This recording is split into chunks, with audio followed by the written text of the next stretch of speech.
Bonjour à toutes et à tous, aujourd'hui on part en mission, et pas n'importe laquelle, la mission brevet. L'objectif, devenir des experts en nombres relatifs. Les positifs, les négatifs, les additions, les puissances, on va décortiquer tout ça ensemble pour que le jour de l'épreuve, vous soyez absolument incollable. Allez, c'est parti. Notre mission commence avec cette énigme, le score de Jules dans son jeu vidéo.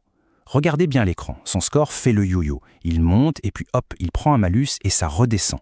Ça, c'est un super exemple de nombre relatif dans la vie de tous les jours. La question, elle est toute simple. Quel est son score final? Pour l'aider et pour réussir notre mission, il n'y a pas de secret, il faut maîtriser les calculs. Alors, prêt à relever le défi? Ok, notre plan d'attaque va se faire en 3 niveaux. D'abord, le niveau 1, on va consolider les bases, les additions et les soustractions. Ensuite, niveau 2, on passe à la vitesse supérieure avec les multiplications et les divisions. Et enfin, attention, le boss de fin, les puissances. Allez, en route pour le niveau 1. On commence par le premier niveau. Là, le but, c'est vraiment se construire des bases en béton. Additionner et soustraire des nombres relatifs, c'est le fondement de tout ce chapitre. Parce qu'une fois que ça c'est maîtrisé, vous allez voir, le reste va glisser tout seul. Bon, sur cette diapo, on a les 2 seules règles qu'il faut connaître par cœur pour l'addition. Regardons d'abord à gauche, quand deux nombres ont le même signe. Ça, c'est le cas le plus simple. On garde le signe commun et on additionne les distances à 0. C'est logique, non? Si tu perds 3 points, puis encore 5 points, au total, t'as perdu 8 points. Tu t'enfonces dans le négatif. Maintenant, à droite, quand les signes sont différents. Là, imaginez un tir à la corde. Qui est-ce qui gagne? C'est le nombre le plus fort, celui qui est le plus loin de 0. Entre moins 10 et plus 2, c'est le 10 qui gagne, donc le résultat sera négatif.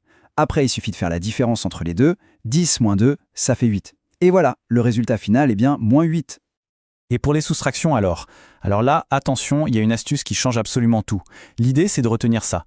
Soustraire un nombre, c'est la même chose, mais alors exactement la même chose que d'additionner son opposé. Par exemple, faire 7 moins moins 2, ça devient 7 plus plus 2. Et hop, on transforme une soustraction en une addition. Et ça, on sait faire. Et ça, croyez-moi, c'est une technique hyper efficace. Ok, alors maintenant quand on se retrouve face à un calcul à rallonge, le secret, c'est la méthode. Faut pas paniquer. Et voilà le plan d'attaque en 4 étapes, impossible de se tromper. Premièrement, on applique notre super astuce. On transforme toutes les soustractions en addition de l'opposé. Deuxièmement, on range les positifs ensemble, les négatifs ensemble. Troisième étape, on calcule la somme de chaque petit groupe. Et à la fin, il nous reste plus qu'une petite addition toute simple pour trouver le résultat final. C'est propre, c'est net. Bravo, premier niveau validé. Allez, on passe au niveau 2, multiplier et diviser. Et vous allez voir, là, c'est presque encore plus simple. Ici, il y a juste une seule règle, une règle d'or à mémoriser pour les signes. La voilà, cette fameuse règle d'or. Pour connaître le signe du résultat d'une multiplication ou d'une division, c'est super simple, on compte le nombre de facteurs négatifs dans le calcul. Si on en a un nombre pair, 0, 2, 4, etc., eh bien le résultat sera positif. Point. Si on en a un nombre impair, 1, 3, 5, alors là, le résultat sera négatif. C'est tout. C'est aussi simple que ça. Et ça marche à chaque fois, que les nombres soient petits ou grands. Et vous voyez, cette règle des signes, elle ne sert pas juste pour le brevet. Par exemple, en cybersécurité, pour évaluer les dégâts d'une attaque, on utilise des nombres négatifs pour représenter les pertes de données. Et avec la règle des signes, on peut calculer l'impact global de plusieurs petites attaques. Comme quoi, les maths, c'est vraiment partout. On y est, le dernier défi, le boss final, les puissances. C'est le moment où on va jongler avec des nombres soit gigantesques, soit minuscules. Ça peut faire un peu peur au début, mais pas de panique. On a les outils qu'il faut pour maîtriser ça. Regardez, cette diapo résume super bien l'idée. À gauche, une puissance positive, comme 10 puissance 3. Ça veut dire 10 fois 10 fois 10, ça nous donne 1000, un grand nombre. Et à droite, une puissance négative, comme 10 puissance moins 3. Eh bien, c'est l'inverse. C'est comme si on divisait par 10 3 fois de suite. Ça nous donne un nombre tout petit, 0,001. En résumé, positif ça agrandit, négatif ça rétrécit. Bon, imaginez devoir faire des calculs avec ce nombre-là. 300 millions de mètres par seconde. C'est la vitesse de la lumière. C'est hyper long à écrire, et franchement, le risque de se planter en comptant les zéros, il est juste énorme. On est bien d'accord.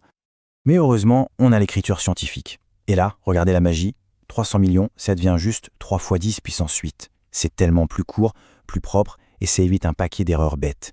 C'est un outil indispensable en sciences, que ce soit en physique, en chimie ou en SVT.